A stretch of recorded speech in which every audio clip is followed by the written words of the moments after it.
Okay, today we're picking up with the continuing Cold War during the Kennedy administration.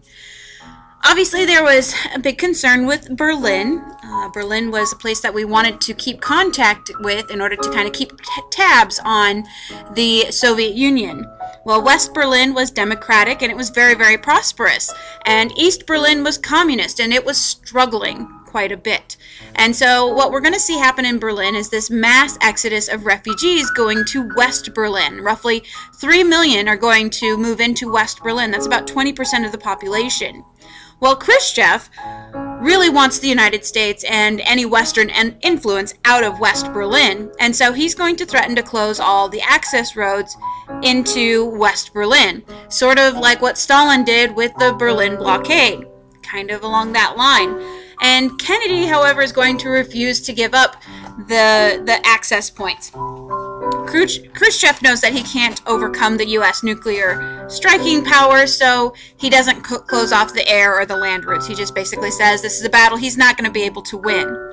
So instead what he decides to do is to put up the Berlin Wall.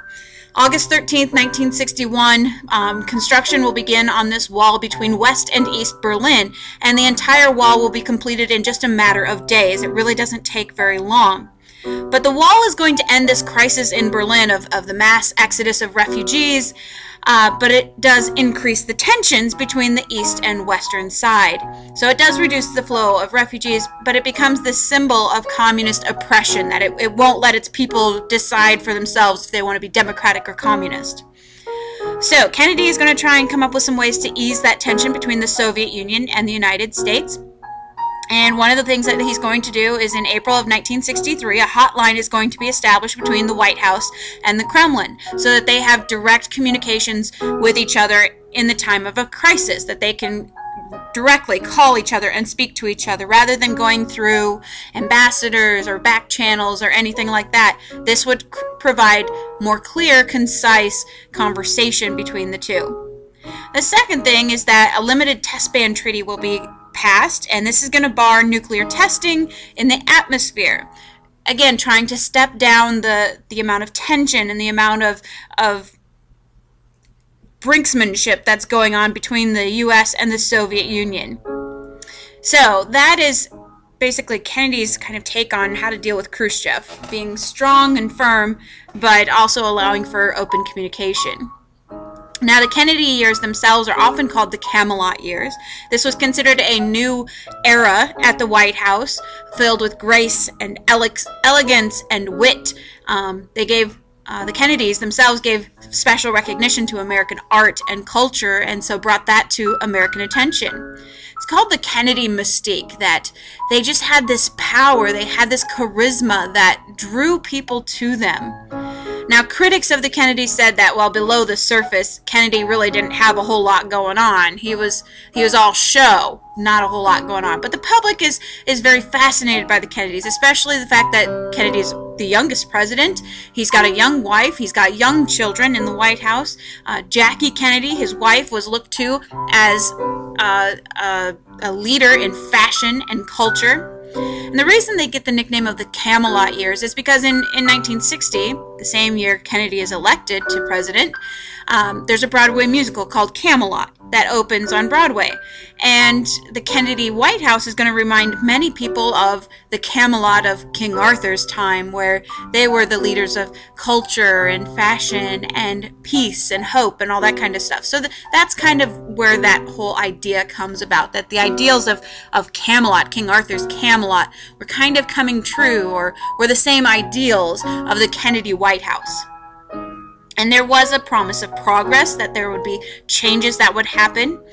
They included Kennedy's agenda, which he is going to call the New Frontier. It's his legislative agenda that deals basically with domestic issues in the U.S. However, he's got these great ideas, but he has a lot of difficulty turning it into reality. Part of it's just the difficulty of doing it, but also part of it because there's so much foreign policy going on that the domestic tends to get pushed to the backside. Anyway, so he does try to work on stimulating the economy. The recession that was going on in 1960 with one of the big issues of the election is still ongoing. Unemployment was at roughly 6%, so it was kind of a tough time in American history. And Kennedy wants to use deficit spending in order to stimulate the economy, the growth of the economy. Well, deficit spending is where you are going to increase the growth of government spending and charge less taxes. The government spending would put money back into the economy, creating jobs and that kind of stuff. And lower taxes meant that people could buy more. So hopefully that would get jobs going and people would expand their businesses or start businesses and that kind of stuff. One of the places where the government's going to spend money is the Department of Defense.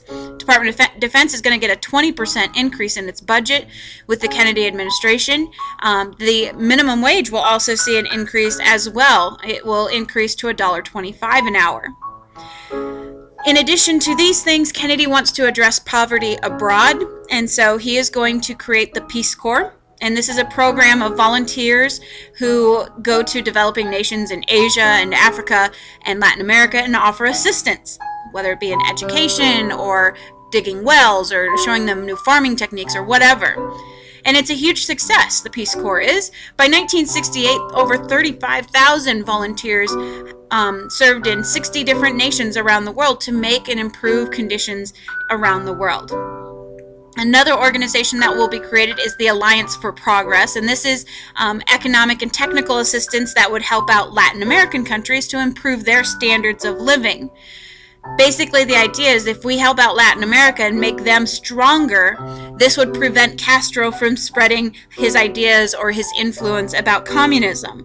And so we are, through the Alliance for Progress, going to help build schools and houses and sanitation facilities and help bring development to these Latin American countries. We do bring development, we do a lot of things that are very, very successful, but we fail to bring real government reform or real changes in civil rights and those kinds of things to the people in Latin America. Another part of his domestic agenda is going to be getting to the moon. The race to the moon. On April 12, 1961, Yuri Gagarin is the first human into space to orbit the Earth. But he's Soviet. And Kennedy is going to see that as a challenge. And so he's going to announce to Congress that his goal would be that in the next decade that the U.S. would reach the moon. We wouldn't just orbit. We're going to reach the moon. And so February 20th, 1962, John Glenn Jr. is going to be the guy who orbits the Earth, and he'll orbit the Earth 3 times. And that goal that Kennedy set is going to be reached on July 20th, 1969, when Neil Armstrong becomes the first person to set foot on the moon. Unfortunately, Kennedy will not be around to see that. So his new domestic agenda is going to be to address poverty in the United States. Roughly 42 million Americans are going to make less than $1,000 a year in the 1960s. In addition to that, segregation in the South is also a huge problem, and that's also what's contributing to large levels of poverty. Kennedy becomes much more aggressive in 1963 in addressing the segregation issues in the South, and he calls for a national assault on poverty, that everyone should be fighting against poverty in the U.S., that poverty should not exist in the United States. And the Justice Department is going to be put in charge of investigating racial injustices. And remember, the Justice Department was headed up by Robert Kennedy, Kennedy's brother. And so Kennedy will present Congress with a civil rights bill in 1963 and a proposal to cut taxes by over $10 billion in order to help people get out of that poverty level.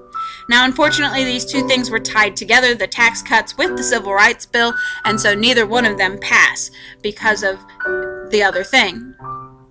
Before Kennedy can kind of reevaluate and readdress this issue, we will see a tragedy in Dallas. November 22nd, 1963, Dallas, Texas is going to be the site of the assassination of John F. Kennedy. The president and his wife Jackie were visiting Dallas for the express purpose of mending fences with the Texas Democratic Party. The Texas Democrats had sort of been unhappy with what the Democratic president, John F. Kennedy, had been doing, and so he and Jackie went down to go and kind of make things okay, figure things out. So, just like any time the president visits any major city, there's going to be a huge motorcade parade, and there is in Dallas on this day as well. The motorcade goes through downtown Dallas, and John Kennedy, just like in many, many motorcades before, will ride in the back seat of an open-air limo with his wife Jackie. In the front seat are Governor John Connally, which is the governor of Texas, and his wife. So, as they are passing the Texas School Book Depository, a sniper is going to fire shots and John F. Kennedy is going to be hit in the head. The car will then race to the hospital and doctors will try to revive him, but they are very unsuccessful in that, and he is pronounced dead within a matter of minutes of arriving at the hospital. At that point, his vice president, Lyndon Baines Johnson, is going to be sworn in as the new president on board Air Force One. The assassin will be identified as Lee Harvey Oswald, and he will be charged with the murder. Oswald was a 24-year-old veteran. He had been dishonorably discharged from the Marines, and he had spent some time in the Soviet Union, and he was a known supporter of Fidel Castro. On Sunday, November 24th, 1963, just a couple days after he allegedly killed the president, Oswald will be transferred to a different jail in order to be more secure, in a more secure facility. And as he is being transferred to that different jail, he is shot by Jack Ruby, a Dallas nightclub owner, and Oswald dies from the wounds inflicted. Jack Ruby will be arrested, and there's some interesting things on why he did it. He claims that it was revenge for the assassination of the president. He is convicted of the murder of Oswald, and he will die of lung cancer while waiting for an appeal on his case in prison. So, lots and lots of twists and turns in the JFK assassination story. And because of that, because of the conspiracy theories that are out there, and because of the questions people had, a commission is going to be put together called the Warren Commission, and this is a group that's going to preside over the investigation of the assassination. It's presided over by Supreme Court Justice Earl Warren, which is why it's called the Warren Commission, and it's going to last for 10 months. The conclusion of the Warren Commission is that Oswald acted on his own, that he was a lone assassin. There were dozens of conspiracy theories, however, that perhaps it was a group of anti-Castro Cubans, perhaps it was a communist-sponsored attack, maybe the CIA was involved in it because they were unhappy with the president, that 2 people fired at the president from different locations, all kinds of different things. In 1992, Congress is going to pass the JFK Records Act, which basically creates a panel that reviews the files of the Warren Commission and decides what should be a part of the public record, what should be released to the public that they can see. So new declassified information shows that JFK actually had been shot from the front, so Oswald could not have acted alone. However, there's still no conclusive evidence because there's still contradictory evidence to that effect. All of the JFK records that were created by the Warren Commission are supposed to be available by 2017. As of 2012, there are still 50,000 pages of government documents that have not been released to the public, but 98% of them have been released, and so we have the majority of the information that was collected by the Warren Commission, with the exception of those 50,000 pages.